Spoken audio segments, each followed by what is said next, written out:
Welcome to Blessing Today. Blessing today में आपका स्वागत है। I believe the Lord is going to do something big in your life today. मैं विश्वास करता हूँ कि प्रभु आपके जीवन में बहुत महान कार्य करेंगे। That's why we always say Blessing Today. इसीलिए तो हम हमेशा कहते हैं blessing today. Not blessing yesterday, not blessing tomorrow. बीते कल की आशीष नहीं, आने वाले कल की आशीष नहीं। Today, believe. Today, the Lord is going to do something. आप आज विश्वास कीजिए कि आज ही परमेश्वर कुछ करने वाले हैं। Hallelujah. Hallelujah. Sometimes people ask, did Jesus ever claim himself to be God? कुछ लोग कहते हैं कि क्या यीशु ने कभी दावा किया है कि वही परमेश्वर है? क्या कभी यीशु ने कहा कि मैं ही परमेश्वर हूँ? Did Jesus say, I am God and worship me? Did Jesus claim that?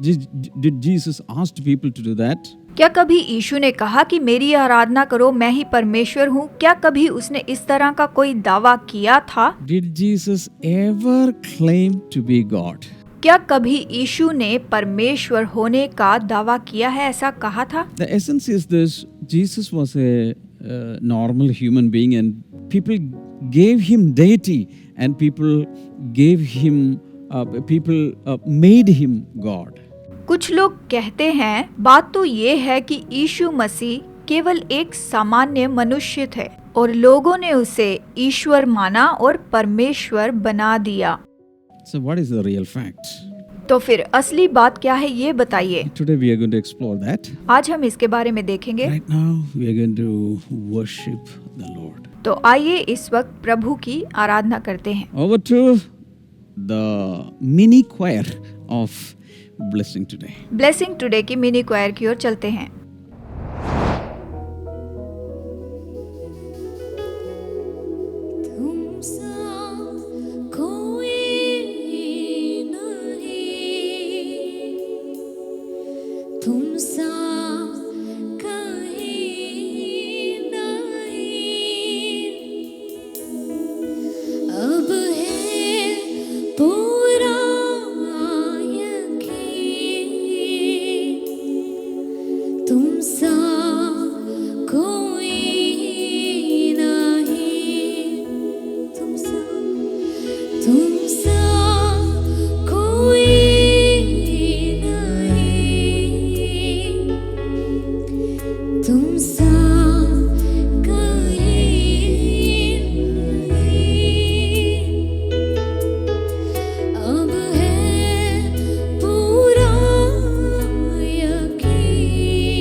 यीशु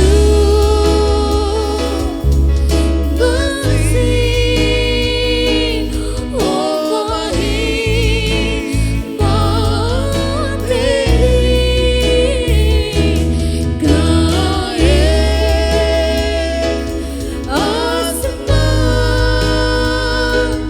गाए सब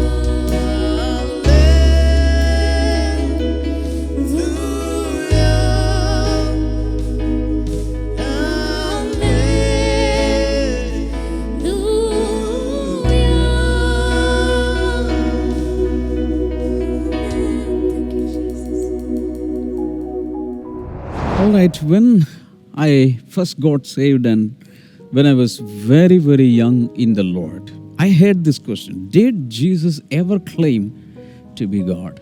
जब मैंने नया नया उद्धार पाया तो मैं इस सवाल से नफरत करता था कि क्या कभी यीशु ने दावा किया कि मैं ही परमेश्वर हूँ। मुझे ये सवाल बिल्कुल भी पसंद नहीं था। So when I read through the Bible, nowhere Jesus has said, I am God. मैंने बाइबल में पढ़ा और जाना कि कहीं पर भी यीशु ने नहीं कहा कि मैं परमेश्वर हूँ। So people say, Jesus never claimed that he was God, so why should you call him God? तो लोगों ने कहा कि यीशु ने कभी दावा नहीं किया कि वो परमेश्वर है, तो फिर क्यों उसे ईश्वर करके मानते हो। But when I started thoroughly studying the Bible, लेकिन जब मैंने बाइबल का अध्ययन करना शुरू कर दिया, one thing I understood was Jesus clearly mentioned or revealed or made it very clear that he was God himself in human form. यीशु ने एक बात बहुत ही स्पष्ट रूप में बता दी कि वो मनुष्य के रूप में स्वयं परमेश्वर है, केवल वही परमेश्वर है। Jesus declared that he was God, but in a very special way. यीशु ने घोषित किया कि वो परमेश्वर है, लेकिन विशेष तरीके से। See, when you read the Gospels, जब आप सुसमाचार पढ़ते हैं, all the gospel writers and even the authors of the epistles, they wrote every writing, every verse, believing that Jesus Christ is God himself. सुसमाचार लिखने वालों ने और पत्रियां लिखने वालों ने यीशु मसीह ही परमेश्वर है, यही मानकर उन्होंने सब कुछ लिखा था कि यीशु ही परमेश्वर है। Because that was the fundamental truth on which they built up their writing. सुसमाचार लेखक और पत्रियां लिखने वाले यही मानते थे कि यीशु ही परमेश्वर है, और इसी बुनियादी शिक्षा पर उन्होंने अपनी सारी ये बातें लिखी थी। But Jesus never went around every day saying, I am God, I have come from heaven, come worship me. यीशु प्रतिदिन बाहर जाकर इस तरह से नहीं कहता था कि मैं ही परमेश्वर हूँ, आओ और मेरी आराधना करो। Why? क्यों? Have you ever thought like that? क्या आपने कभी ऐसा सोचा है? Why didn't Jesus announce every day, I am God, I am your creator. You have to come and worship me. Come. यीशु ने प्रतिदिन इस तरह से क्यों नहीं कहा कि मैं ही तुम्हारा परमेश्वर हूँ और आओ और मेरी आराधना करो? The primary reason why Jesus came into this world was to reveal the Father, not to reveal himself. यीशु का मुख्य जो उद्देश्य था इस संसार में आने के लिए, उसका उद्देश्य ये था कि वो पिता को प्रकट करे, ना कि अपने आप को। It was the duty of the Father and the Holy Spirit to reveal who Jesus was.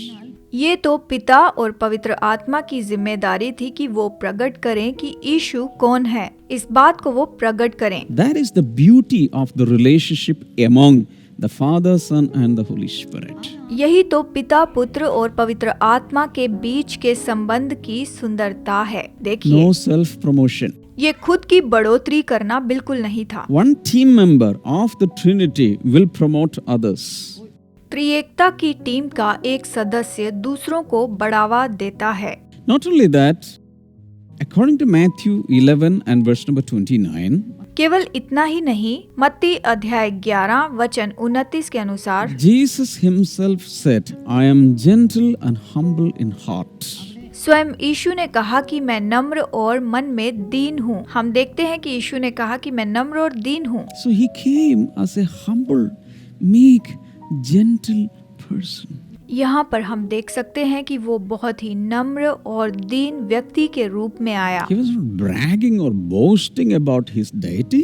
क्या वो अपने आप को परमेश्वर कह रहा था? वो ऐसा घमंड कर रहा था? And not only that, when he came down, according to Philippians chapter 2, verse number 4 onwards, Jesus humbled himself and he came in human form, and further he humbled himself and became a servant, and he washed the feet of his disciples. That is the example he showed to the world. केवल इतना ही नहीं, जब वो नीचे आया फिलिपियों 2:4 के अनुसार, यीशु ने अपने आप को नम्र किया और उसने मानव रूप धारण किया। उसने अपने आप को इतना नम्र और दीन किया कि उसने अपने चेलों के पैर धोए। यही आदर्श तो उसने पूरी दुनिया को दिखाया। वो नम्र और दीन है। He was mainly proving his divinity through his dignified words and dignified works. वो परमेश्वर होने को साबित कर रहा था अपने सम्मानित वचनों और अपने कामों के द्वारा। हम इसे देखते हैं। And through the miracles, और अद्भुत कामों के द्वारा, through his names and titles, उसके नाम और शीर्षकों द्वारा, and through fulfilling the Old Testament prophecies in his life. अपने जीवन में पुराने नियम की भविष्यवाणी को पूरा करते हुए। Maybe we can classify his proving his divinity. That means his proving he was God himself through two categories of things. One, his words, two, his works. उसके परमेश्वर होने के इस बात को Yes. हम दो भाग में विभाजित कर सकते हैं। एक उसका वचन और दूसरा उसके काम। Stay with me, this is very important. ध्यान दीजिए, ये बहुत ही महत्वपूर्ण है। If you study the genre, the writing style of the Old Testament and the New Testament, you will notice one thing. All the Old Testament prophets always prophesied by beginning with, "Thus says the Lord." But when we come to Jesus, he says, "I say unto you." यदि आप नए नियम और पुराने नियम के लिखने के तरीकों पर ध्यान दें, तो आप पाएंगे कि पुराने नियम के भविष्यवक्ता भविष्यवाणी करते हुए ये कहते थे कि यहोवा यूं कहता है। लेकिन जब हम Yes. यीशु को देखते हैं तो उसने कहा कि मैं तुमसे कहता हूँ। यीशु ने हमेशा कहा कि मैं तुमसे कहता हूँ। See, Isaiah, Jeremiah, Ezekiel, Daniel, Amos, all the prophets prophesied, "Thus says the Lord." देखिए, यशाया, यर्मया और यहेजकेल, दानियल, आमोस ने भविष्यवाणी करके यही कहा कि प्रभु यहोवा यूं कहता है। जानते हैं, But when Jesus spoke, he never said, "Thus says the Lord," but I say unto you. लेकिन जब यीशु ने कहा, उसने ये नहीं कहा कि यहोवा यूं कहता है, उसने कहा कि मैं तुमसे कहता हूँ, यानी मैं तुमसे ये कहता हूँ। I am the final authority. इसका मतलब ये है कि मैं ही अंतिम अधिकार हूँ। In the Old Testament, I was speaking through them. Now, I speak to you directly without any spokesman. पुराने नियम में मैं उनसे बात करता था, नए नियम में मैं तुमसे बात कर रहा हूँ। मैं तुमसे सीधे बात करता हूँ, बीच में कोई दूसरा बोलने वाला व्यक्ति नहीं है। मैं सीधा तुमसे ही बात करता हूँ। Suppose you have a son कहिए कि आपका बेटा है or you have a daughter. या फिर आपकी बेटी है। Okay, every day you don't need to declare in your house, "I am your father. I am your father. I am your father. I am your father. I am your father." No need. But through your words, through your style, through your demeanors, through your character, your love and responsibility as a father, you're proving naturally that you are their father. तो क्या फिर आपको प्रतिदिन अपने घर में बताना है कि मैं तुम्हारा पिता हूँ, मैं तुम्हारा पिता हूँ, मैं तुम्हारा पिता हूँ? इसकी जरूरत नहीं। अपने शब्दों और कामों के द्वारा उनकी देखभाल करने से और उन्हें प्यार करने से आप ये साबित करते हैं कि आप उनके पिता हैं। तो इसके लिए बार बार बोलने की जरूरत नहीं है। Are you with us now? क्या आप समझ रहे हैं?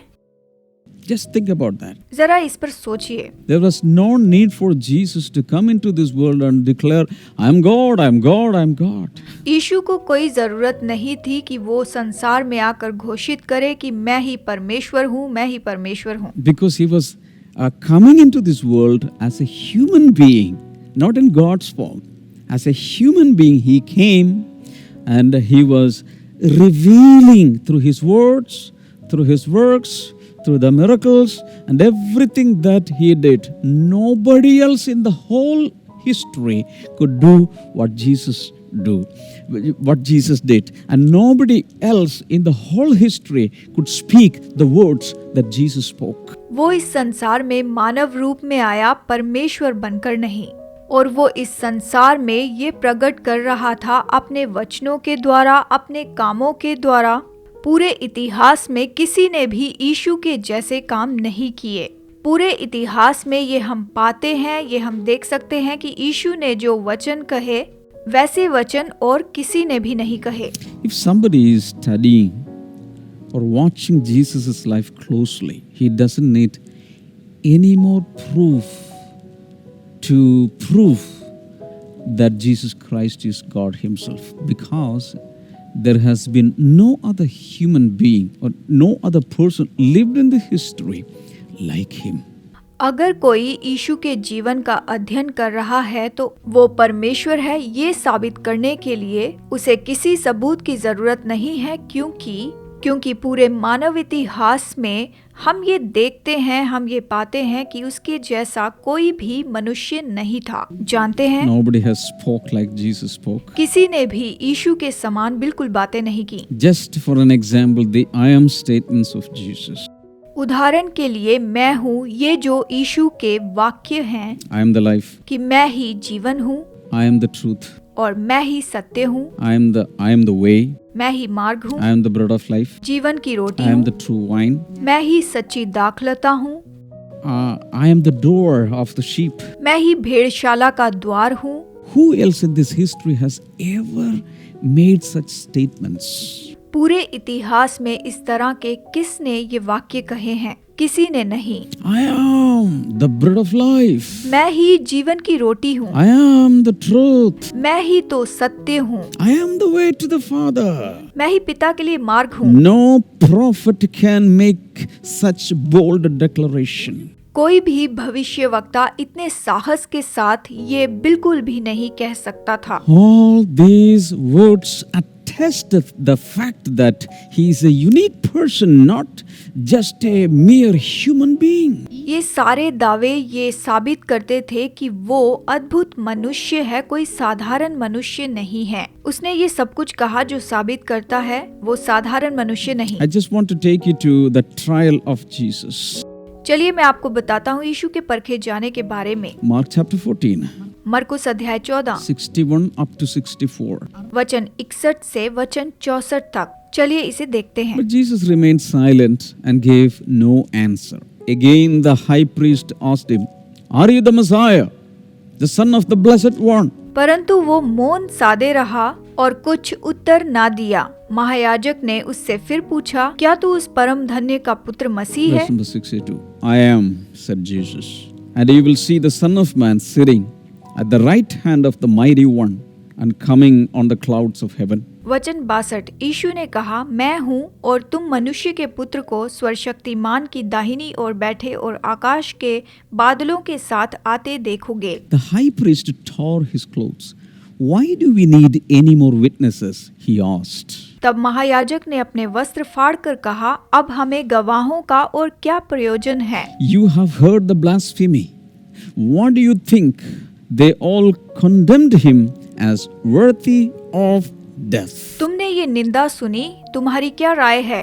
उन सब ने कहा कि ये वध के योग्य है। इस तरह से हम वचन में देखते हैं। To the chief priests and the religious figures of the day, calling himself the Son of God was no different than calling himself God. महायाजक और उस समय के धार्मिक अगुवे, उन दिनों में परमेश्वर का पुत्र ऐसा कहना, ये मानो ऐसा कहना था कि खुद को जैसे परमेश्वर कहना हो। So through his words, his I am statements and other claims, he was proving or he was making it clear that he was God himself.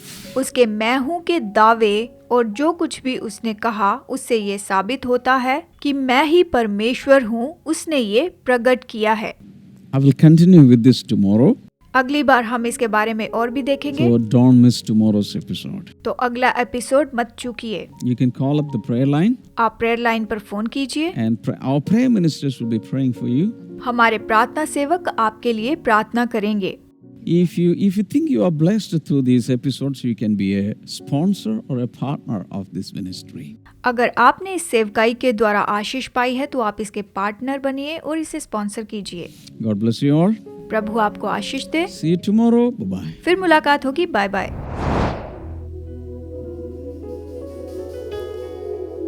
तुमसा कोई नहीं,